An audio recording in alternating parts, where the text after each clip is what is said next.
Before I do find it kind of interesting in the debate. I mean, generally what happens in the vice president debate is the presidential candidates' people are there kind of instructing them on what they want. And I just would have liked to have seen J.D. Vance's face when they were telling him, Donald Trump doesn't want you to say anything incendiary, right? They want you to make certain you're not saying anything outrageous. He had to be thinking, he doesn't want me to say anything outrageous, but in any event, I thought they both did a good job from that standpoint. Well, some people think that Trump would have been annoyed if he had. Yeah. Destiny. You and I have a rendezvous with destiny.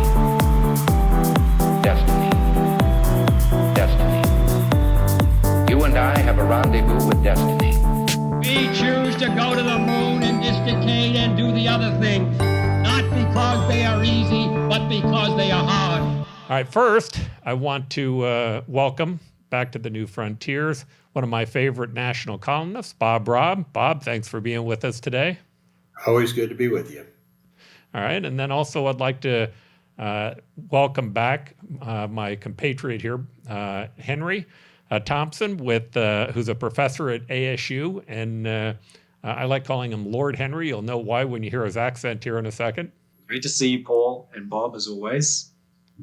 All right, and we're missing our good friend Elliot Pollack, but let's start with this. Let's start with the debate that happened Tuesday night between J.D. Vance and Tim Walz. I thought it was a very interesting debate and not at all what I expected. I expected something completely different, and I certainly expected from listening to J.D. Vance's podcast that he was going to do much more attacking than he had done.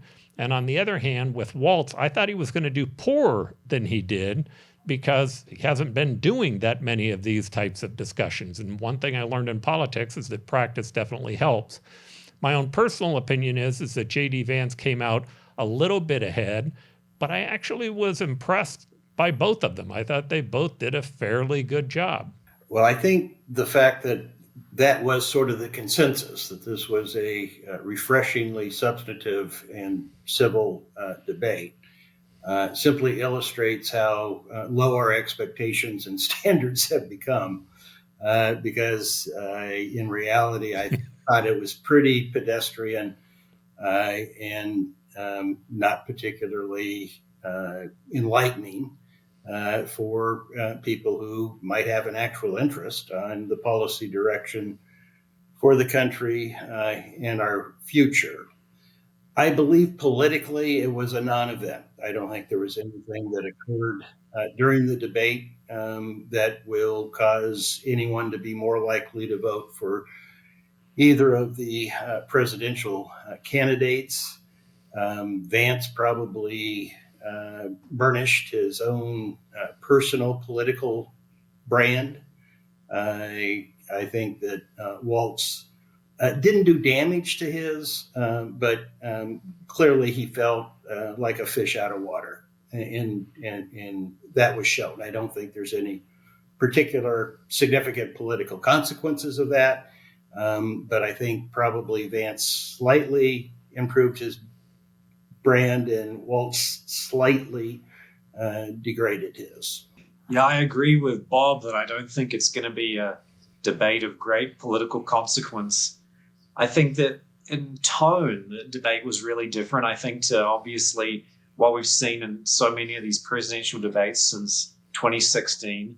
And so it was interesting for that. There was also more substantive policy discussion than in other debates because it wasn't such a raucous and sort of personal exchange of attacks on each other's personalities. The candidates, I think, tried to shift the main line of attack and discussion to the actual people at the top of the ticket, to Harris and Trump, rather than focusing it on themselves, which is what I think defused a lot of the potential acrimony from the situation.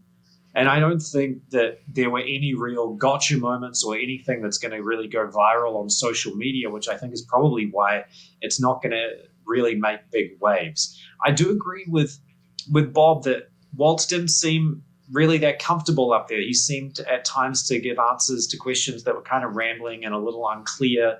J.D. Vance's obviously been doing a huge amount of media since he became the VP candidate, and all his responses seem very polished. He wanted to obviously put forward a less aggressive tone in the debate, and he seems to have been quite successful at it.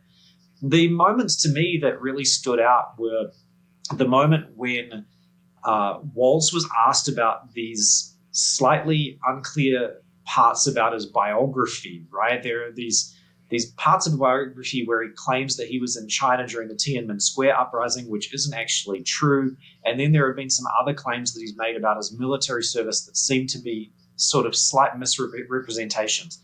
And he really didn't have a good response to those questions. He sort of just said, "Oh, I misspeak sometimes. I shouldn't have said that. That's incorrect." And he seemed very uncomfortable doing so.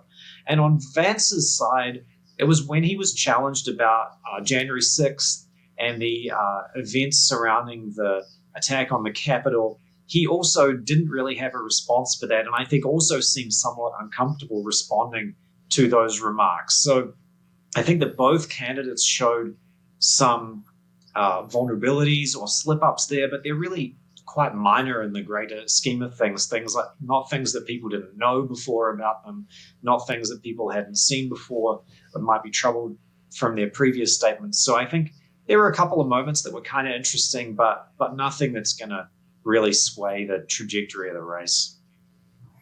Yeah, my read is that both candidates were told by the campaigns the number one thing that they wanted from them was to not lose the debate, because that seemed to me to be more important to both of them.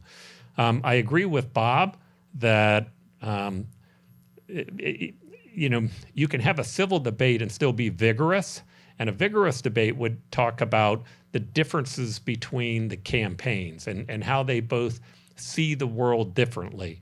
Seeing the world differently is not a bad thing. That's about giving voters choices. Henry, you talked about the two of the best moments or worst moments. I'll give you my two, and I'm certainly, I'd love to hear yours. I thought that Walz's worst moment was his opening. I thought his opening made him look like he was definitely not prepared for what he was heading into. I thought his best moment was the question that he asked at the end about what happened on January 6th. I thought that Vance's best moment wasn't really noted by many people, but it was the answer that he had on the environmental question.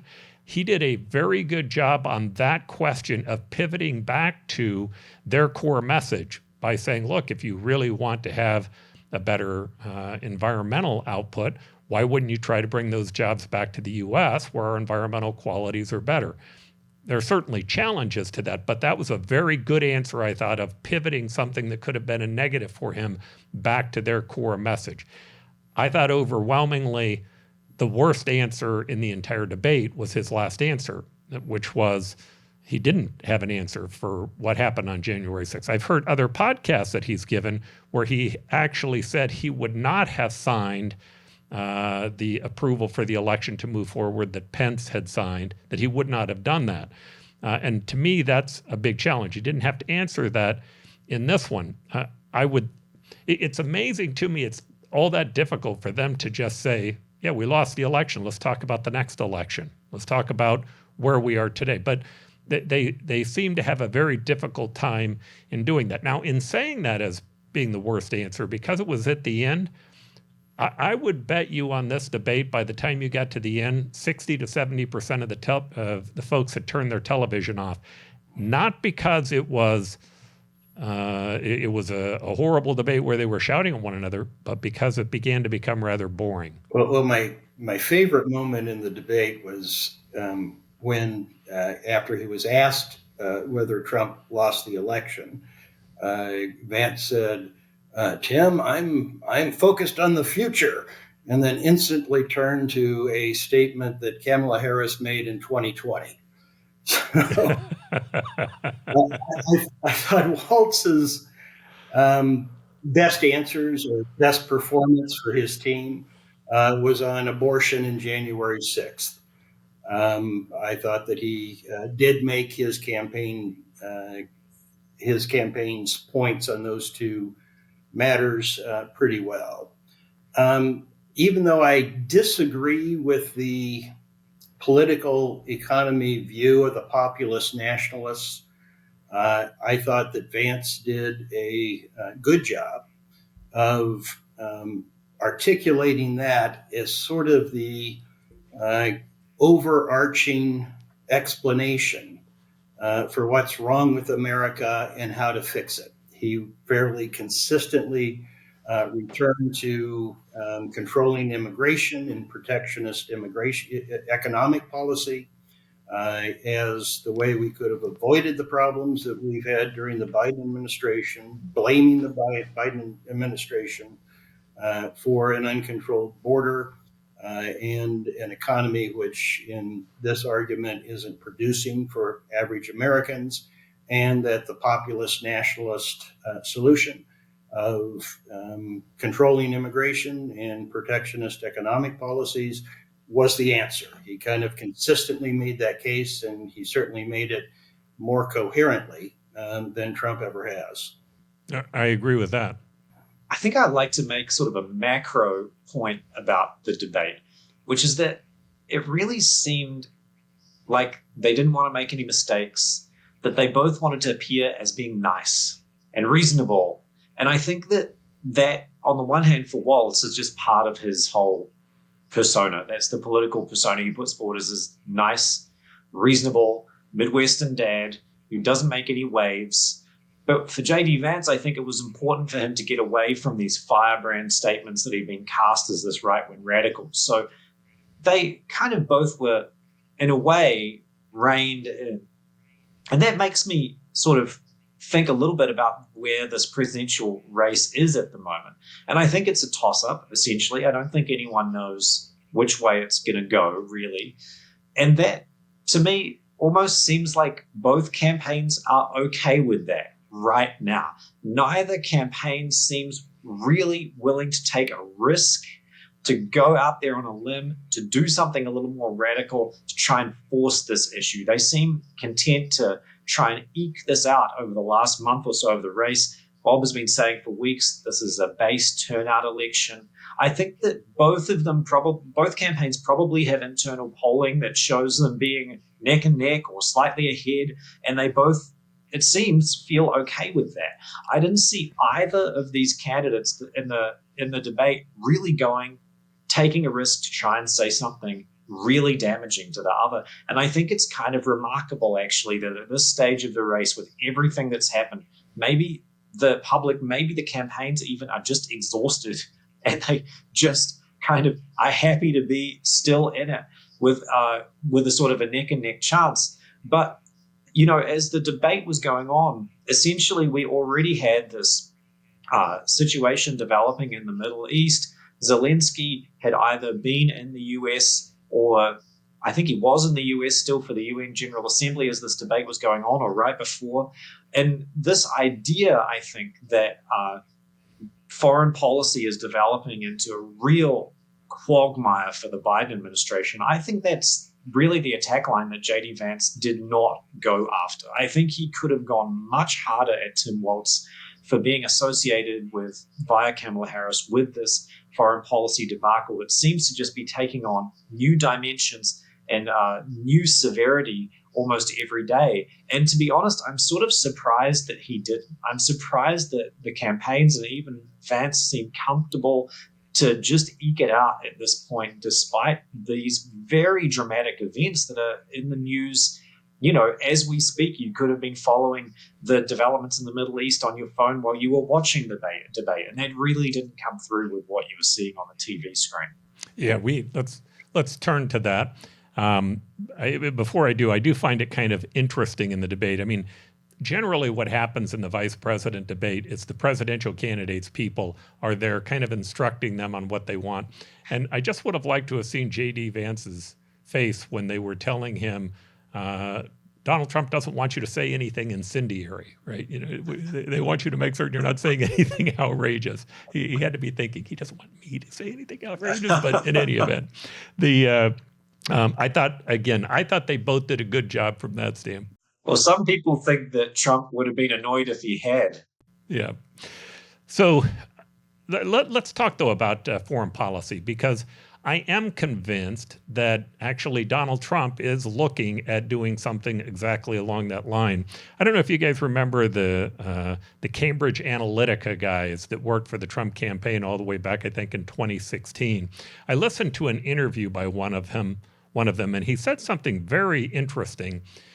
He made the case that one of the advantages that Donald Trump had was that he said so many different things on the campaign trail. They were constantly able to test those things and to see whether or not they motivated their base, whether or not they motivated people who were in the center. And that oftentimes Trump, by what he was saying, was actually testing different ideas.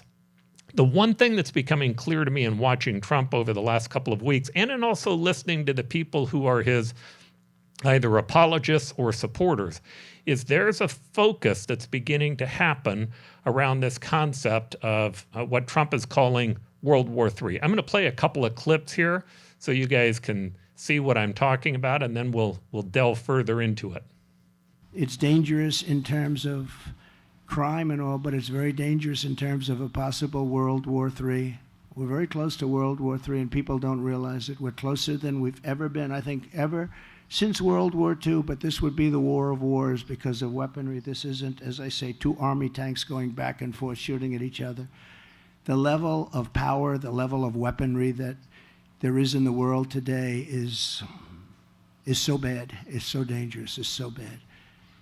And you need the right person to be president. You know, we had no war when I was president.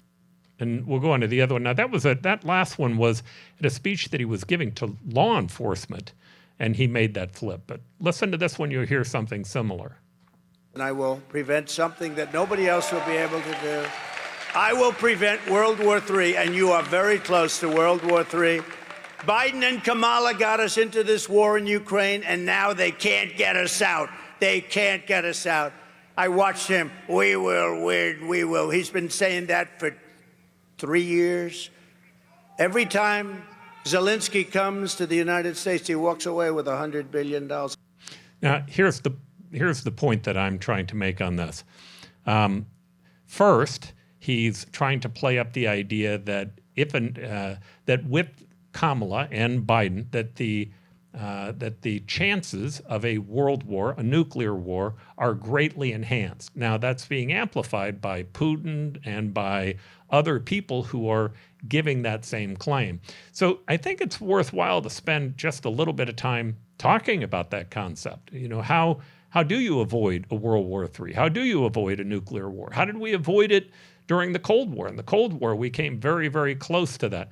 Henry, you're a professor. You spent a lot of time looking at a lot of these types of issues, especially the conflict between us and other authoritarian governments. Give me your take on that. Well, my take on what Trump is doing is, yes, I agree, Paul. He road tests slogans and statements at his rallies and different public events and sees how people respond. In fact, the whole line about building the border wall, that's exactly where that idea came from, was at an event in Iowa. He gave this speech, and that was the line that got the most applause. So he just started running with it. So that's how Trump works. And at the moment, I think what he's trying to do is try and harness this idea that there is all this disorder out there in the world, and that it could culminate in something like some sort of global conflagration. And so I think when he talks about World War III, what he's trying to do is take the idea that there is disorder out there in the world, which I think resonates with a lot of people. If you look at Joe Biden's approval ratings, they plummeted after the Afghanistan pullout. They never recovered. So I think that this is playing off of a perception of Joe Biden and the Biden administration as being at least powerless to stop disorder out there in the world, and trying to package it up with the view that something even worse could happen in the future, which would be this World War III.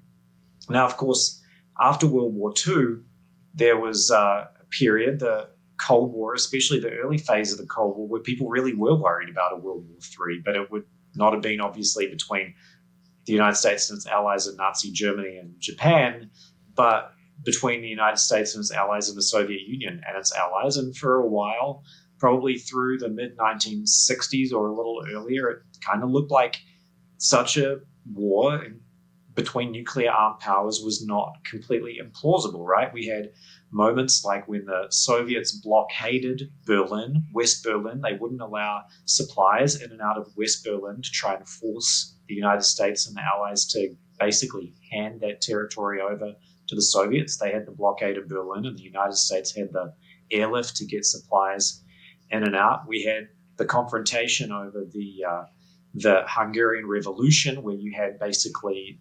reformist-minded communists take over in Budapest, and then the Soviets roll in 1956 and crush the Hungarian uprising. And then you had the most important episode was the Cuban Missile Crisis in 1962, when the Kennedy administration discovered these nuclear, or actually potentially nuclear-armed short-range missile sites that were being constructed in Cuba so close to the United States that the United States would struggle to respond to an attack from these missiles, and that causes the standoff. The Soviets eventually back down, but in return, the United States secretly, not publicly, but the United States agrees to withdraw some similar short-range rockets from Turkey. So we've been in a situation before when there was a potential for armed conflict between nuclear powers, the US and the USSR, and that was averted, thank God, by deterrence to a large degree, right? The idea that any exchange of nuclear arms would lead to such massive retaliation from the other side that it made absolutely no sense trying to do so.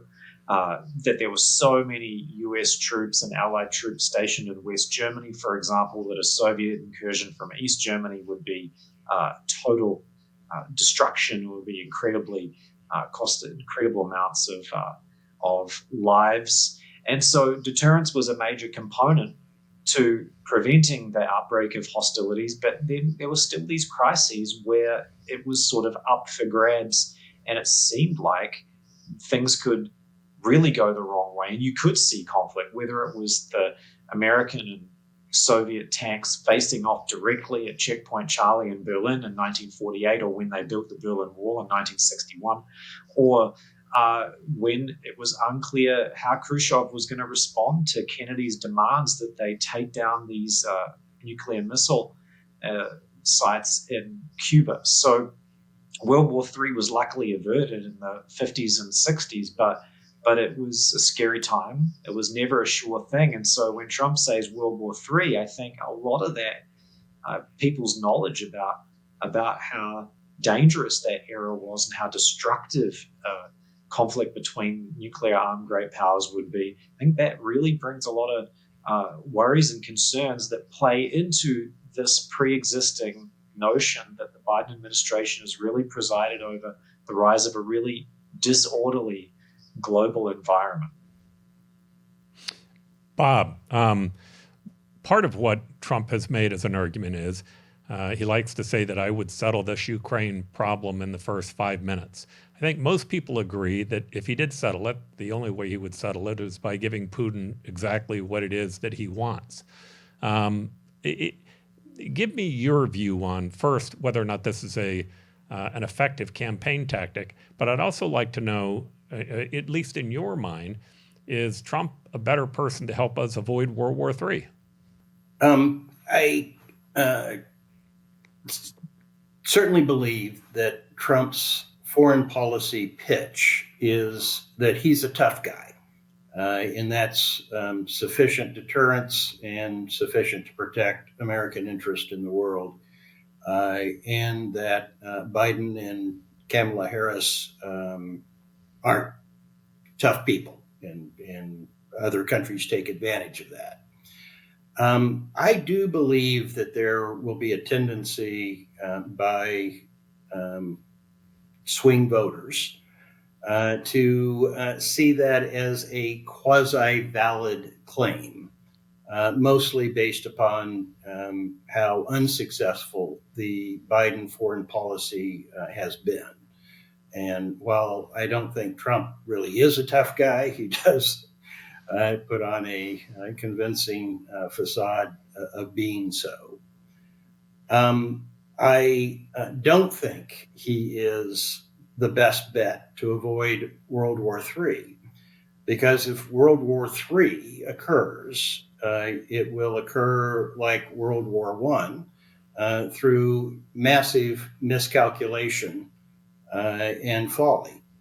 And if you were to say which of the two presidential candidates are more likely to engage in gross miscalculation or folly, I think certainly Trump would fall into that category. I don't have confidence that the Harris administration would do a markedly better job than the Biden administration in managing all of this disorder.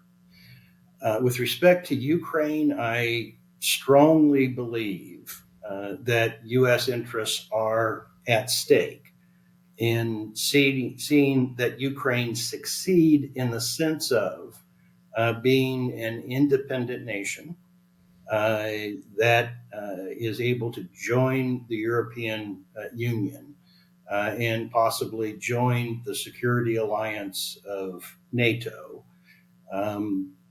Perhaps not with its pre-2014 boundaries entirely, but within boundaries which it can have confidence in moving in that direction. I do think that Trump would sell Ukraine down the river in a heartbeat. And I believe the Harris administration will continue to try to make that a possible outcome for Ukraine.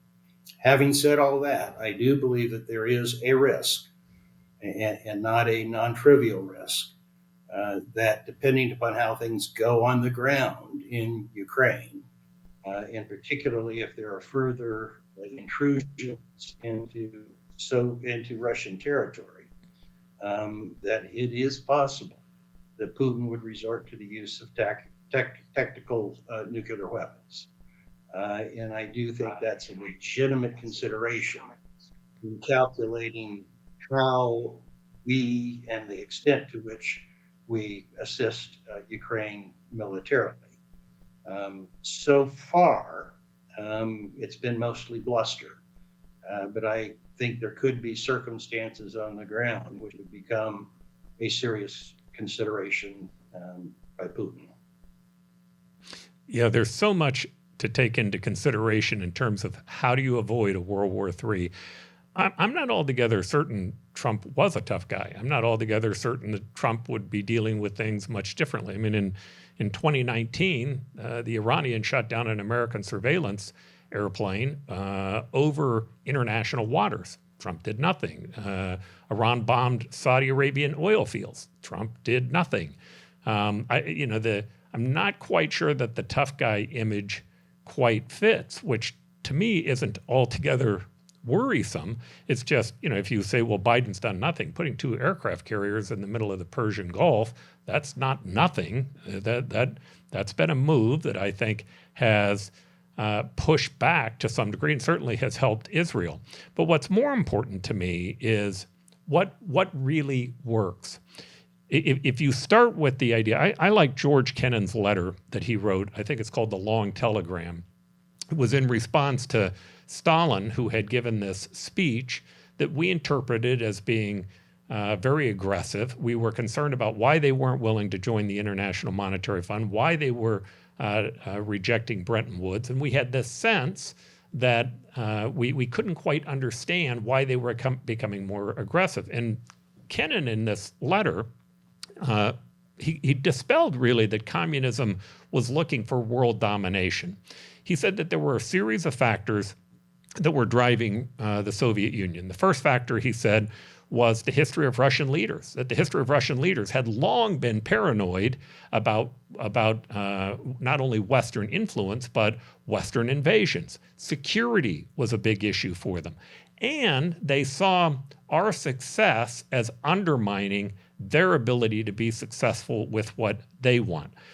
I'm not altogether sure that I would guess that Putin is not far on those 3 things. I'm not certain he's after world domination, But I think he is after security. That makes sense to me. I think he's also after spherical influence. He would like to have a greater influence over Europe. And to me, that means he's not going to stop with Ukraine. He's going to move on to Lithuania and to Moldova and on to Poland, because those are other areas that affect his security.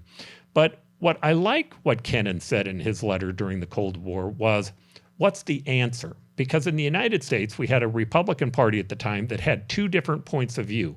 One point of view was isolationism. Part of them thought that we should become more isolationist. But there was another portion that thought that we should be doing a rollback on where communism was.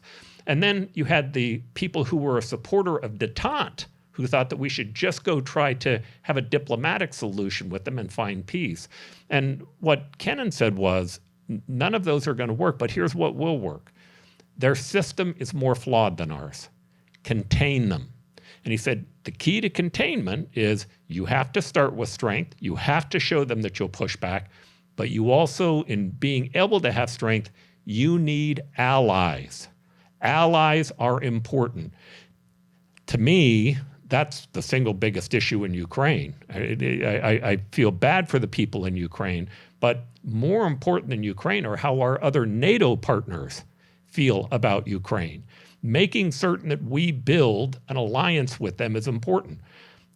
I'm not altogether sure of Trump's strengths on building alliances. In fact, what I've seen with things like with the tariffs that he's looking to put on, that probably will do more to destroy our alliances than it will to actually build them. At the same time, with Harris, I have some concerns as well, but my concerns with her tend to be more on, I do think that they should be trying to at least open the door to diplomatic solutions. Now, saying that, there are some things that it seems to me that they said were unfair about the Biden administration.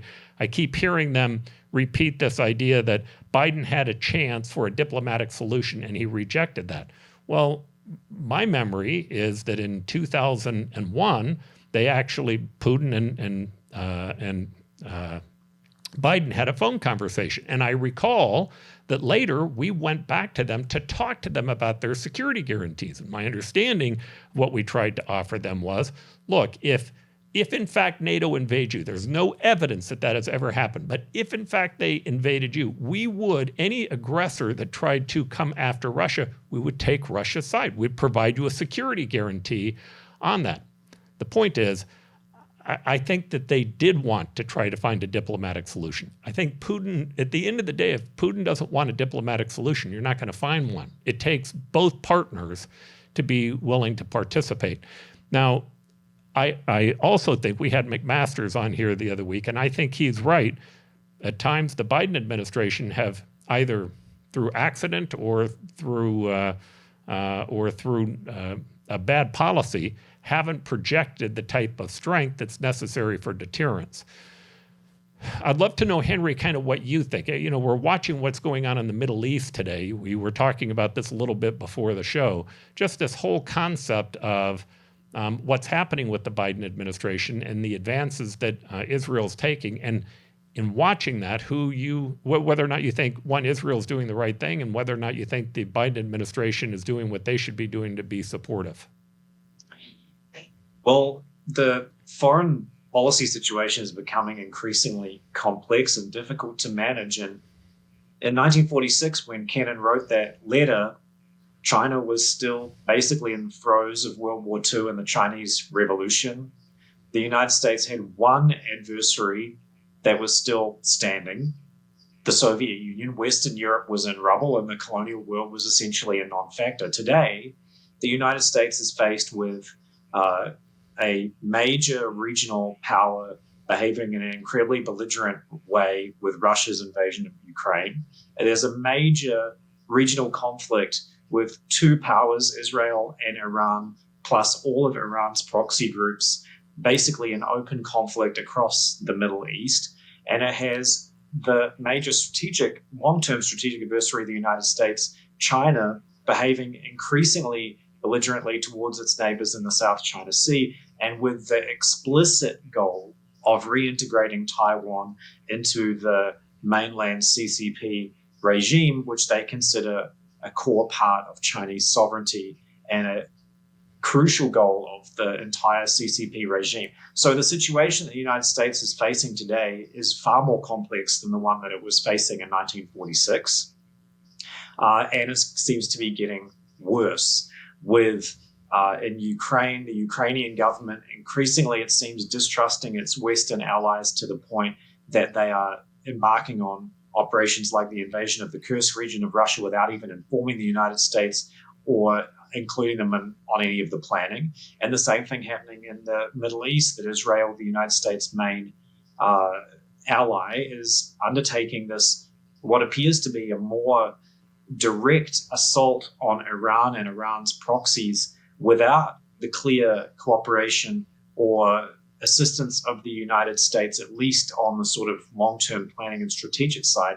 And so the United States is losing, sort of as we speak, its ability to determine the process of escalation, for example, in the Middle East or in the Ukraine, while at the same time still being, to a large degree, tied to these regional allies and therefore vulnerable of being pulled into any of these conflicts. So the United States is still the world's only superpower. It's the only power that has the ability to project into multiple regions, like into the Middle East and into Eastern Europe or the South China Sea at the same time.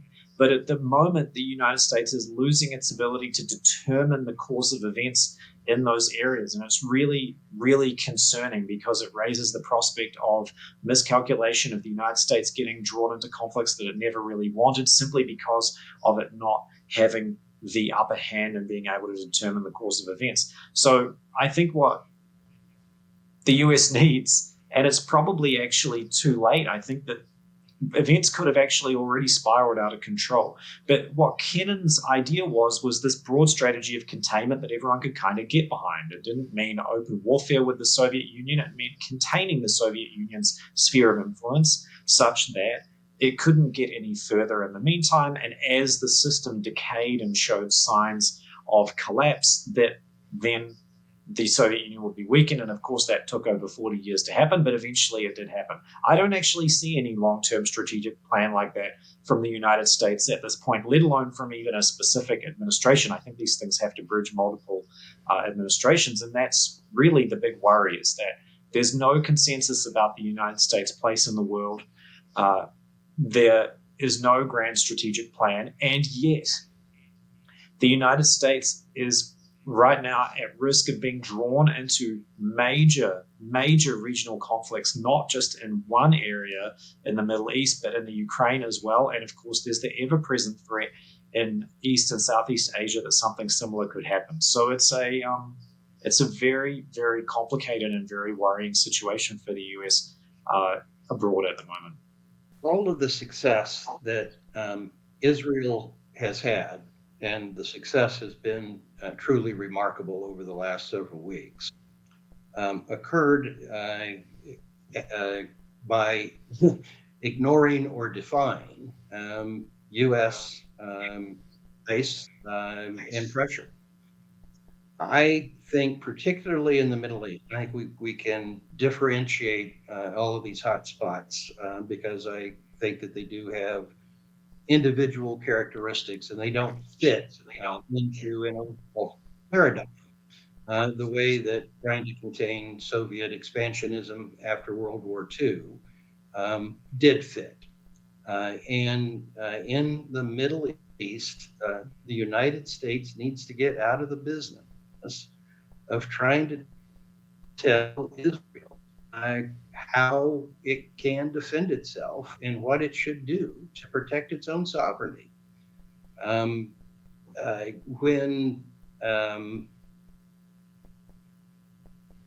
the Biden administration said with respect to Hezbollah, that Israel should show restraint and that there should be some kind of a pause in the conflict. The right question for Israeli leaders to ask Biden is, how in the world is that going to allow 60,000 people of our country, depending upon us to protect their sovereignty to return to their homes that are under threat from Hezbollah's missiles. There was no plausible reason to believe that a pause, as Macron and Biden sought to impose, would have made an inch of progress in allowing those people to return to their homes and for Israel to defend its sovereign borders. And I also think, the Biden administration, Biden himself, is trying to macro-manage Israel's response to the latest missile attack from Iran. And Iran threatens the very existence of Israel. And to suggest that the U.S. should be imposing restrictions and saying that you should have proportionate response. Well, proportionate response doesn't deter. Proportionate response doesn't eliminate a threat. And we should be in support of Israel doing what it decides it needs to do to protect its own security interest. It is the country that's taking the risk. If it miscalculates and either Hezbollah or Iran ends up launching sufficient missiles to overcome the missile defense capabilities of Israel, augmented by the U.S., they're taking the risk. Those missiles won't land on the United States. And deterring that and restoring Israeli sovereignty isn't a decision that we should assume for ourselves. In Ukraine, I think that the approach of containment is a useful concept. I think it would have been a useful concept with Iraq rather than the war that we launched with respect out of fear of Saddam Hussein acquiring weapons of mass destruction. So I think we need to be strategic, but in Ukraine, we're being asked to provide material support, not military action. That's in our self-interest. In Israel, we need to be there to help, particularly with missile defense. But we need to step aside and let the Israelis decide what they want to do now with the strategic opportunities that their remarkable success, achieved entirely by ignoring U.S. advice and pressure, has presented to them. Yeah, and I think you can't underestimate the effect that they've had. If you look at Iran's entire strategy, it's been a proxy war through Hamas, Hezbollah, as well as the Houthis. And in all three cases, Israel has begun to defang them. The effect that they're having is very positive. Now, the politics in Lebanon's fascinating as well. I have a number of friends who are in Lebanon. They are on the Christian side, but they are no friends of Hezbollah. They hate Hezbollah. They think that they've destroyed their country in a whole wide variety of different ways. I thought Israel's approach of saying, hey, our goal is to create this buffer. We're not looking at going into Beirut, at least was a smart thing for them to say. And I think about Iran and I say, okay, well, if Iran attacked them and they want to attack back, Biden seems to be directing them more towards oil fields as opposed to the nuclear facilities. Every single president has taken the position we cannot let Iran get nuclear missiles. I think that that's correct. They're too much of a wild card, and they create too much of a threat for us.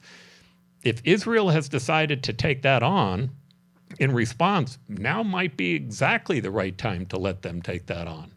Well, I think that this is a really interesting situation because what has effectively happened is that what Bob is saying that America should do is let Israel do what it wants, but Israel is doing what it wants anyway.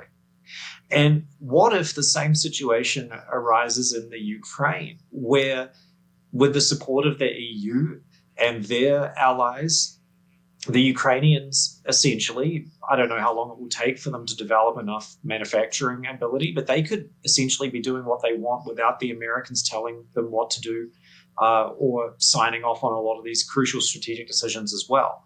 And that would put the United States in a very, very tricky position, because not only would they have lost the ability to direct these strategic goals across these crucial regions, but they would remain, or the United States, we would remain enmeshed, I think, in these alliances, such that if the strategies that we have very little control over, because we have not been able to articulate a clear plan and get these allies on board, we wouldn't have any control over which way the train is going. But if the train goes off the rails, we're still the one that has to go and pick up the mess. And I think that's a real worry. And so, yes, it's true that Israel has made huge gains recently in its strategic rivalry with Iran, and it seems in defiance of American intentions, if not direct American orders or instructions. But it also seems to me that the United States remains intrinsically tied to Israel through self-interest and all sorts of other mechanisms. And so we're sort of tied to this actor anyway. I think the United States is entering a very precarious geopolitical position, and it seems to be escalating almost by the day.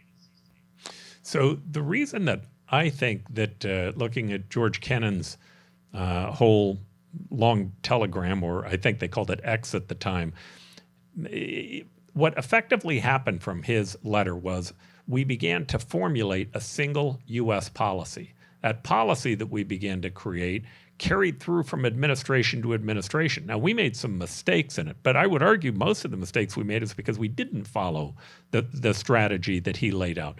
He talked about the importance of building alliances. What we know is that since World War II, the United States went out and they did the Marshall Plan, which, by the way, Kennan became one of the co-authors of. We did the Truman Plan. We began to work at trying to build alliances all around the world. And when we built those alliances, there was a trade-off. There was a quid pro quo. You have to be willing to take a side. Later, Richard Nixon and Henry Kissinger, through the balance of power concept, was able to do where they did the same thing with China. They were able to move China towards our side through the strategic negotiation or the strategic agreement that they put together with them. My guess is with having Iran, China, and Russia, at some point in time, we're going to have to try to figure out whether or not we can peel off one of those groups as well. But what we, the mistakes that we made, I think clearly the Vietnam War was a mistake, but it was because we overplayed our hand and we took a more aggressive position. And instead of trying to contain them, we began to take a position of actually trying to roll them back. Anyway, the point that I'm making is that letter became a galvanizing letter that helped the U.S. come up with a policy.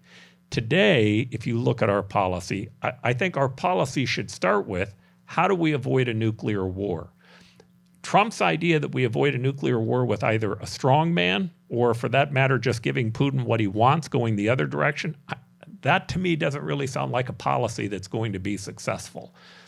I don't think that the Biden policy is going to be successful. In fact, I would bet more on Iran's or Israel's strategy for being a success in the Middle East than I would bet on our own.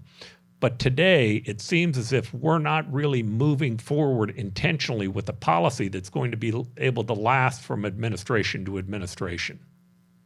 I think I'm a big admirer of George Kennan and the containment strategy that he articulated. He published it in Foreign Affairs under X because he was at the time ambassador to Moscow and was trying to retain some anonymity. But I don't think, in those days, the U.S. faced kind of a singular, large geopolitical threat, the expansionist Soviet Union, which did have a philosophy of spreading the communist form of government throughout the world. And the containment policy correctly judged, even though it took decades to manifest itself, that we did not need to take that on directly, that our system worked, theirs didn't. And ultimately, that would answer the call of history. I think with respect to the authoritarian regimes that we now face as a geopolitical challenge, part of that remains true, which is our system works, theirs doesn't. And history will ultimately, if we get there, answer in a similar way. But you don't have this singular geopolitical threat. What's happening in the Middle East is very different from what's happening in Ukraine, which is very different of what's happening in the in Indo-Pacific. And so I think in terms of tactically, what you do to achieve containment is different. And one of the things that I think is different, and a point of a different perspective from what Henry suggested, is that if Israel miscalculates or Ukraine miscalculates, I don't think it's incumbent on the United States to come clean up the mess. Neither geographical area is that vital to U.S. security interests. We do have a national interest in both cases, but I don't think it extends. If they miscalculate in what they decide for their own security, and it turns out badly, I don't think our national security interest extends to reversing that and trying to clean it up. So I agree absolutely with Henry, and I think he's done a fabulous job of sort of explaining the multi-dimensional geopolitical challenges the United States faces. But I think you allow those whose lives are at stake to make the strategic judgments about what they want to do to protect their lives and their way of life. In the case of Israel, the way of life that they aspire to in the case of Ukraine. Yeah, I think to bring things back to the election, right, and the fact that all this disorder in the world didn't really seem to filter into the debate between Walz and Vance at all. I think that most Americans agree with Bob. I think that, yes, there was this structural break in Biden's approval around the Afghanistan pullout because it was so dramatic and so humiliating. And his approval ratings never recovered from that event. So foreign policy plays a big part in explaining how we got here, how it is that Biden actually had to drop out of the race, why it was even a close race between Biden and Trump in the first place. But I don't think that foreign policy is going to play a real large role despite these dramatic events going on abroad, because I think most Americans at this point agree with Bob. It's just not core to their self-interest to weight those things higher than inflation, immigration, these much more crucial areas, the cost of housing and things that are affecting them day to day. However, I think that Bob and I differ on this point. I think Americans might not want to engage with these problems out there in the world at the moment, but those problems out there in the world are going to come for America one day. And I think that's also a big difference from 1946 to today. In 1946, the United States had just been engaged in a global war against fascism and Japanese imperialism. And many GIs had been out there in the world. They fought to liberate these countries, and they were viscerally, personally invested in this cause. They also had seen probably enough of Soviet communism to not want to have anything to do with it, and they were really concerned with stopping the advance of Soviet communism where it was, basically to preserve what America had just achieved, right, in World War II.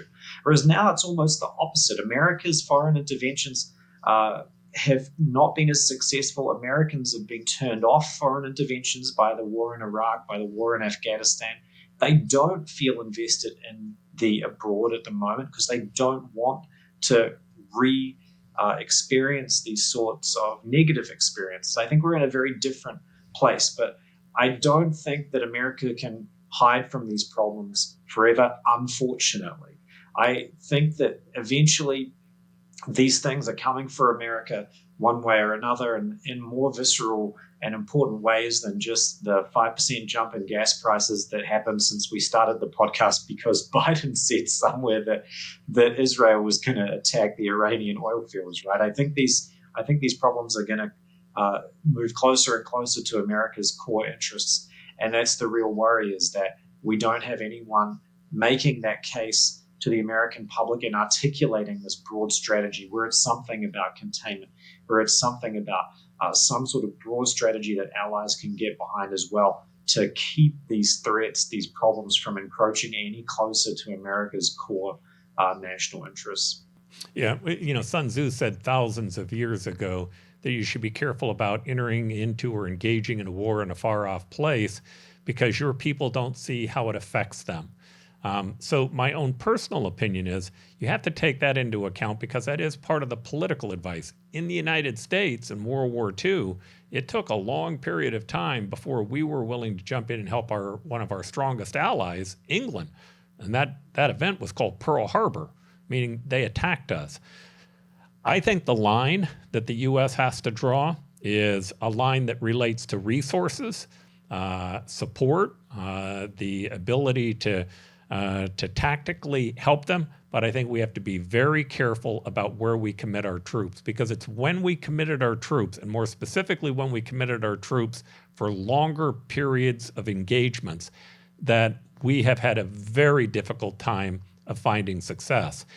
I think when you back off of Israel today, if you back off and we look back on it, it'll be hard for anybody to argue that the United States wasn't there giving a tremendous amount of support to Israel in this process, and everything from defending them from being hit by missiles to helping them fund their war. I think the same is true with Ukraine.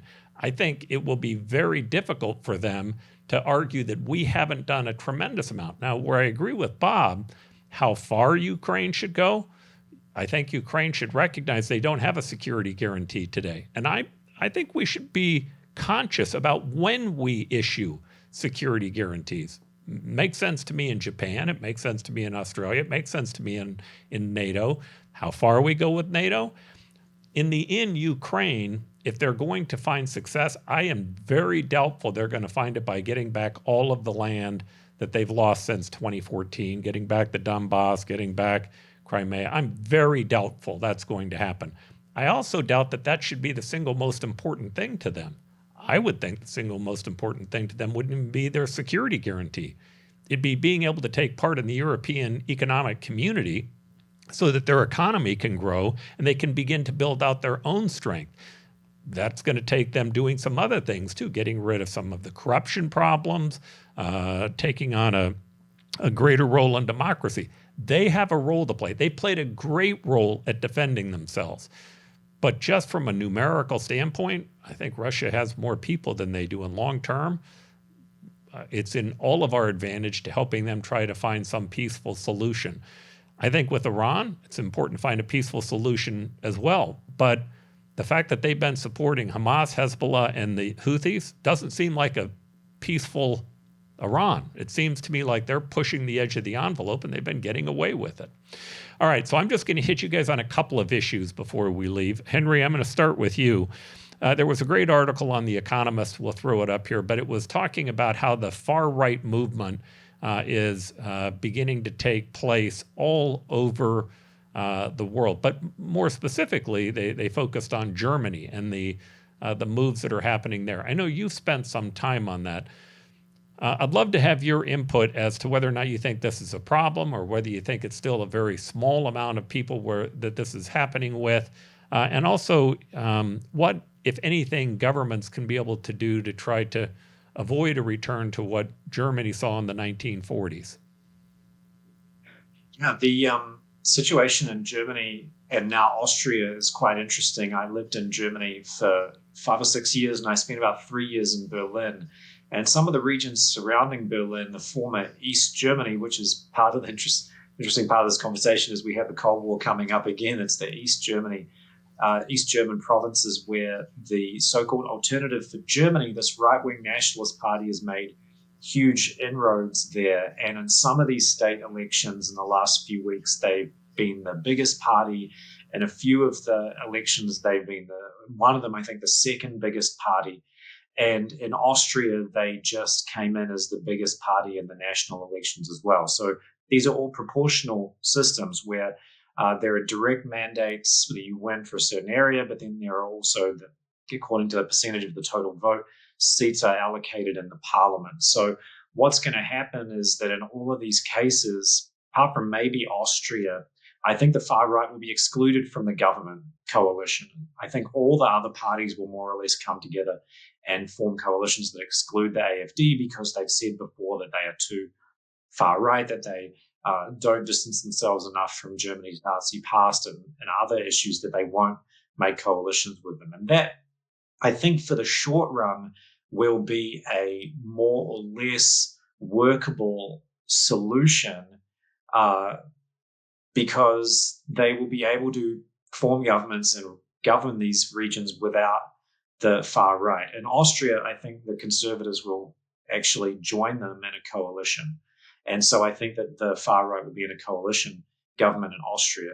But the question to me is, if you've already got 25, 30%, in some places over 30% voting for these far right parties, how can you continue to keep them out of government? How can you continue to make these declarations? And I'm just not sure how this is going to go in the future.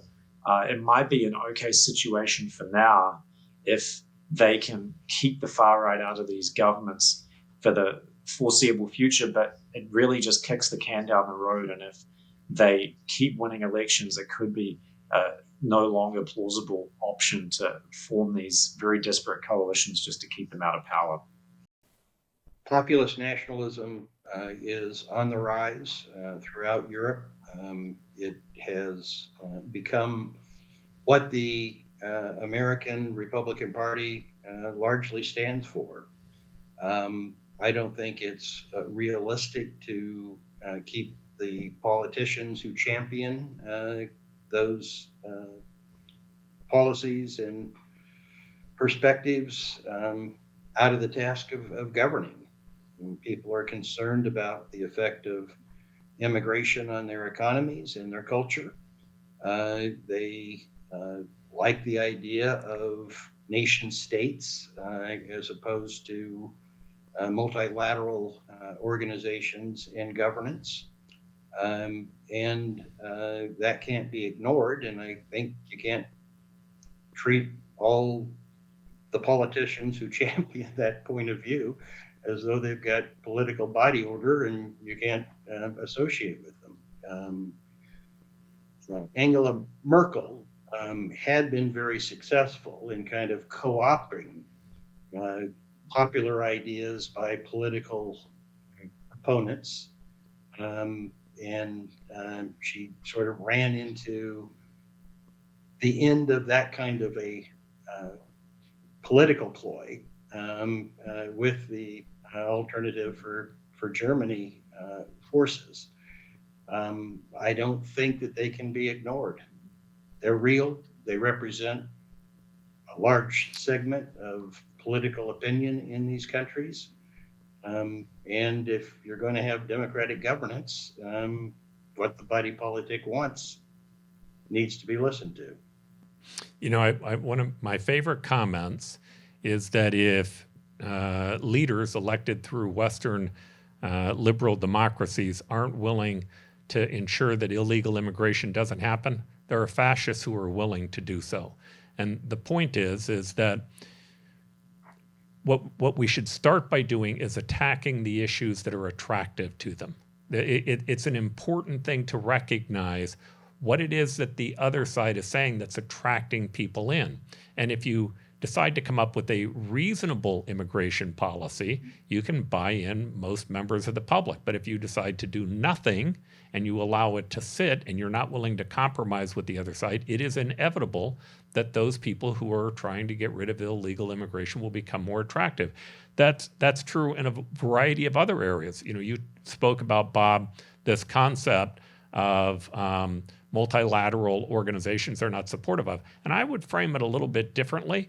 I think what we've seen happening with woke society, the attacks on our democracy, the attacks on the United States, the constant berating of who we are, that becomes something that is repelling to many people who are supportive of the United States. And again, I thought there was another article in The Economist that said, that kind of reiterated what you had said on this show not too long ago, Bob, which is wokeism seems to be dead. And they were partly taking that from Kamala's speech at the convention, where she gave this positive view of who we are in the United States. The point I'm giving here is, if you want to be able to govern in a democracy, you have to figure out partly what is it that the public's concerned about? What are the issues that are driving them? And on those two issues, there's a large segment of the population on both sides who think that we should be taking action. And if people who are on the left decide that they're not going to deal with that, don't be surprised if someone on the very, very hard right does.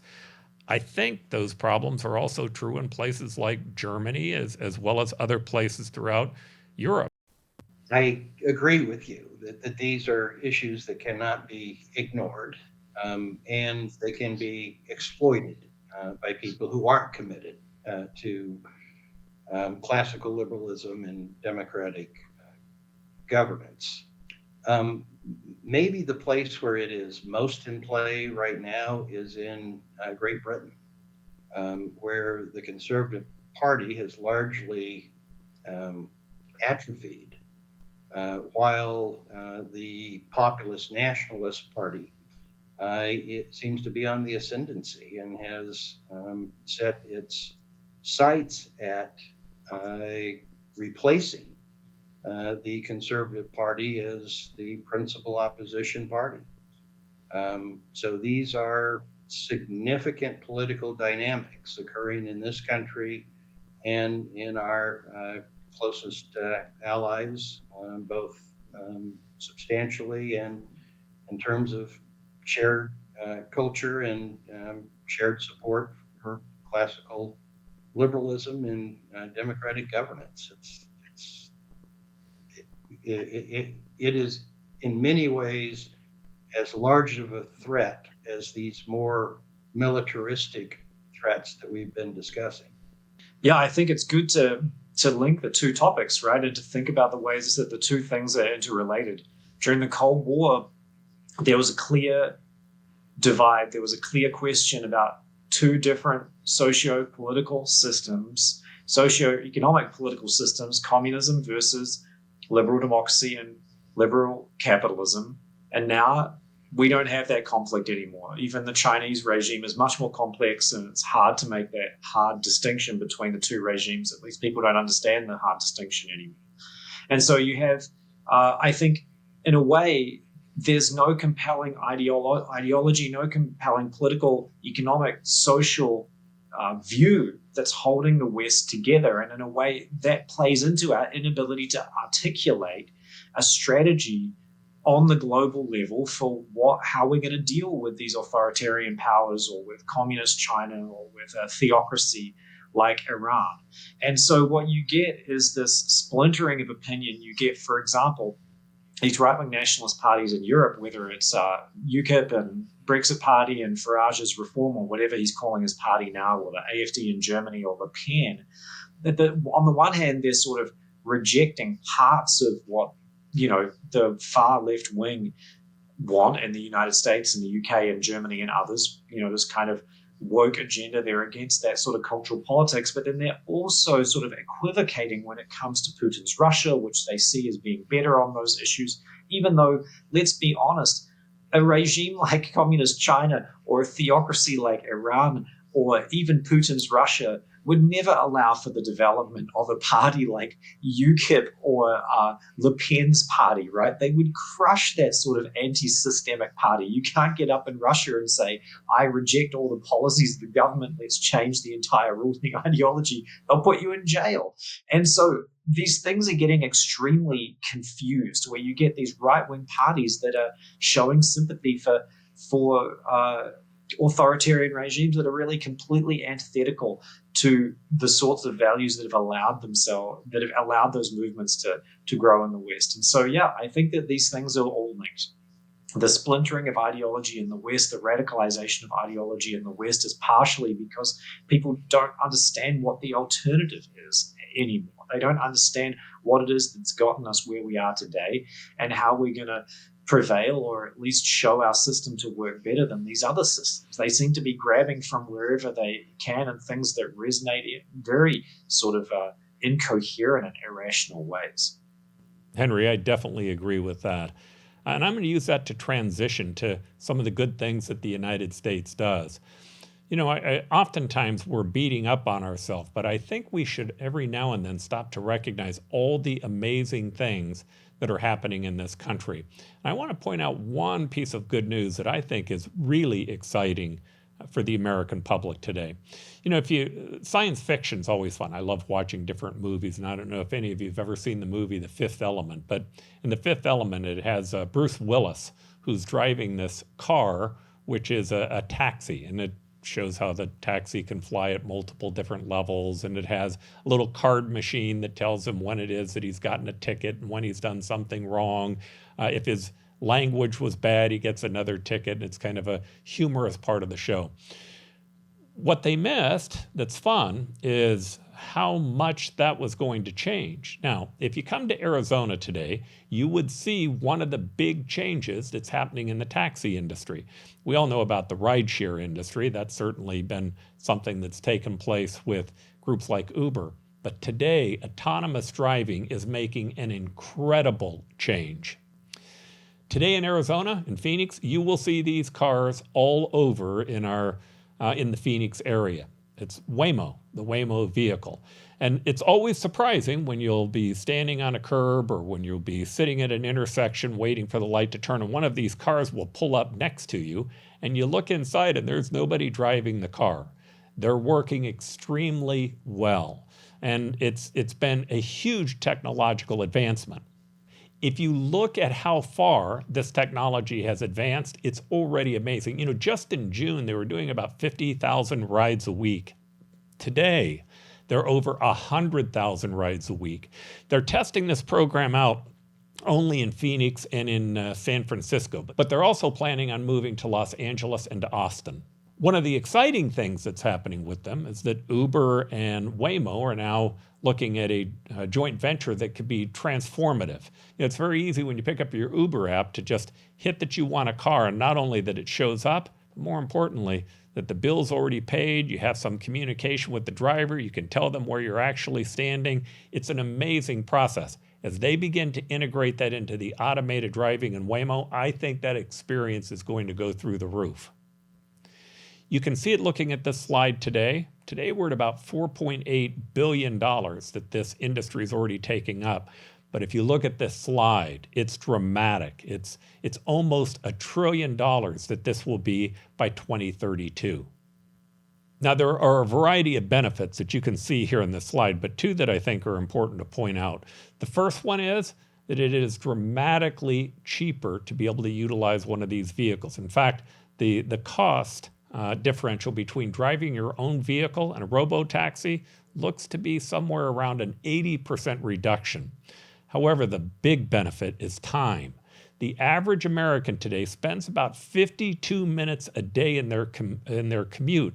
The single greatest gift that we can get back is to have that time to be able to do other things, whether it's working on a Zoom call or writing out a spreadsheet or reading the daily newspaper or talking to your people, to your family members or your children through a phone call. All of those without making the ride a little less safe. Now, that last issue is monumental. What we're going to do to reduce deaths on our highway is unbelievable. Given what we're seeing, we're hearing from analysts today that this industry may actually be worth over $5 trillion. This is a huge area of expanse where we're going to see the American economy expanding because of a new technology. And Waymo's not the only one. If you look at Tesla, they have what they call their robo-taxi, which is coming soon. I believe in the next month they're going to be doing an announcement. And if you want to know why they ended up picking Phoenix, Arizona as one of the first locations, take a look at this regulation slide. Here's what you'll see. The top of that curve are places like New York. Phoenix is near the bottom. In fact, Arizona is at the bottom from a regulatory standpoint. Finding a way to help these new technologies be successful is a major key to making the disruptions that will improve all of our lives. Now, Tesla is making an announcement in the next few weeks that I think will be an important one. But here's what we already know. They're looking at moving more towards autonomy and towards this robo-taxi business and less of a focus on just actually selling EVs. Now, Tesla has a different approach.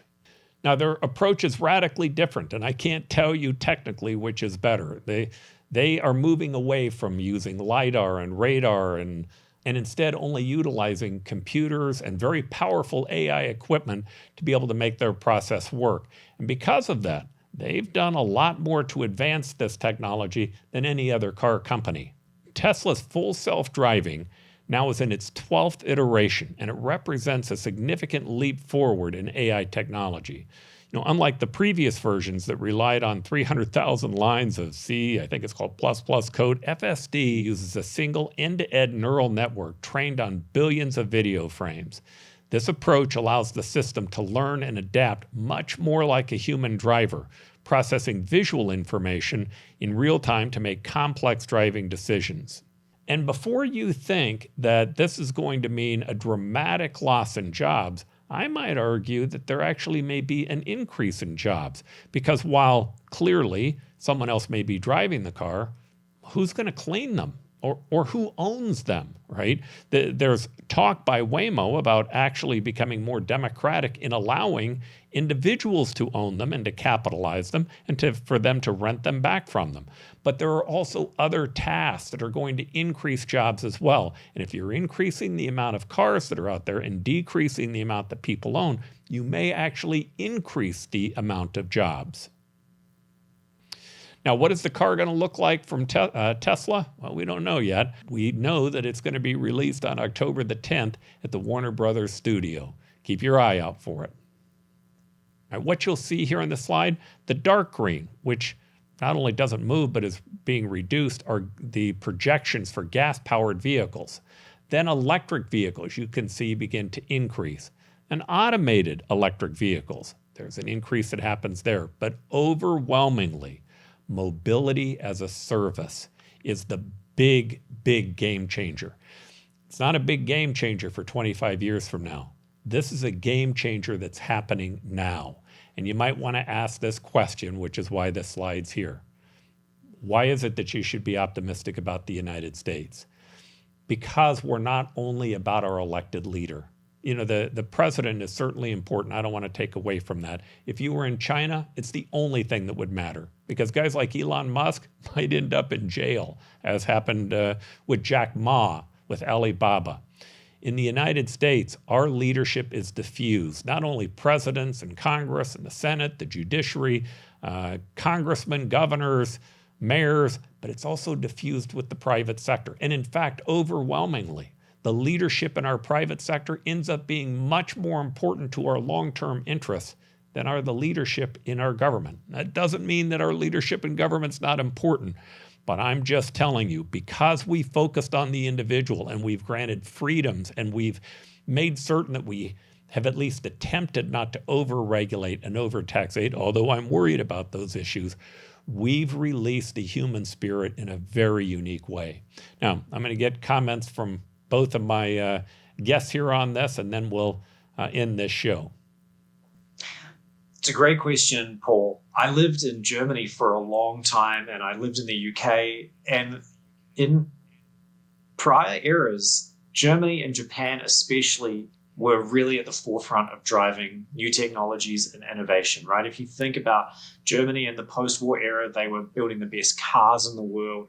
The Japanese, even well into the microelectronics era, a big behemoth like Sony was building the best CD players, they invented the Walkman. Some of the most amazing technological innovation was going on outside of the United States. But at the moment, it seems like the US is really leading the world alongside China in developing this innovation. And I think that we have to preserve America's free enterprise system in order to be able to compete with China, in order to be able to continue to generate these huge world-changing leaps in innovation. And I just have been recently listening to a great podcast about the founding of Microsoft. And one of the things that I think that a lot of people don't understand is that Microsoft didn't make a lot of money for a long time. But what Bill Gates identified was that personal computing was going to become huge. And if Microsoft could get on the ground floor and become the ubiquitous software for personal computing, then Microsoft could become the biggest and most profitable company in the world. And that's what happened. But it only happened because the most important players in the game, and here we're talking about IBM really didn't want that to happen. IBM wanted to control Microsoft. IBM wanted to control personal computers and be the only ones that built personal computers.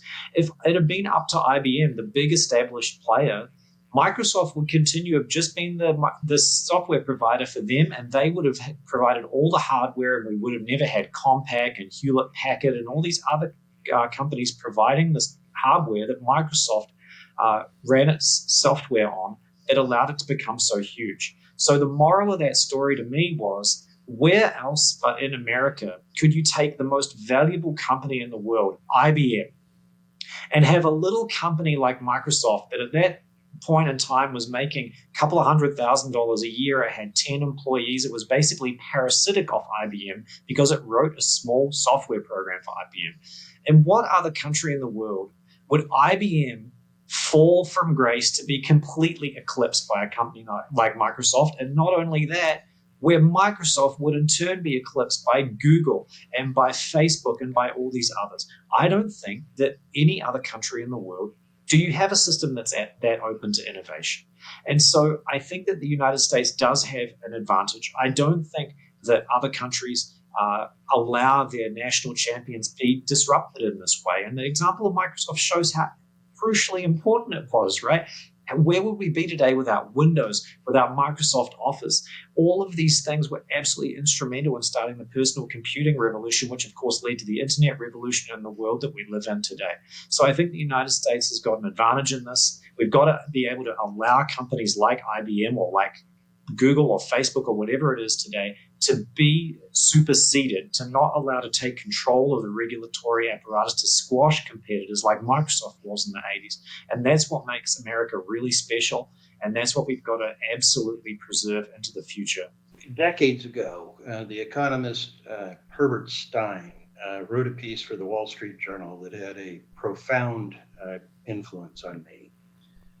And in it, he recited all the government economic folly that he had seen during his years as a prominent economist and a government official, culminating with Richard Nixon's wage and price controls.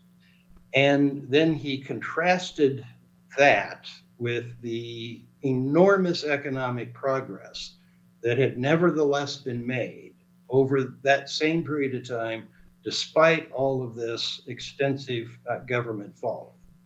And his conclusion was, so long as the American people remained free, and in this context, particularly economically, that their ingenuity and innovation would overcome whatever government folly in terms of economic policy was put in their way. The United States has the deepest and freest capital markets in the world. We have, among developed countries, probably the most flexible labor market in the world. Our regulatory apparatus, although increasingly worrisome, Palestine is nevertheless not as restrictive as in many other parts of the developed world. So while industrial policy implemented elsewhere can occasionally have successes, in the long run, when you're dealing with a future that you're creating and isn't fully predictable, the freedom, the flexible capital markets, the flexible labor markets will in the end outperform more restrictive economies and even countries which have some isolated cases of industrial policy success. Our system wins out in the end. You know, I remember when I used to walk into your office, Bob, at the Arizona Republic, there was that sign that was up on the wall. It was a quote from your founder that said something along the lines of, remember this if you remember nothing else, America is great only because America is free. I think there's just simply nothing more important than that concept. You know, I had a discussion with somebody the other day who didn't like Elon Musk because of their political position. And my point to them was, you are missing the point. Politics is 5% of who we are in America.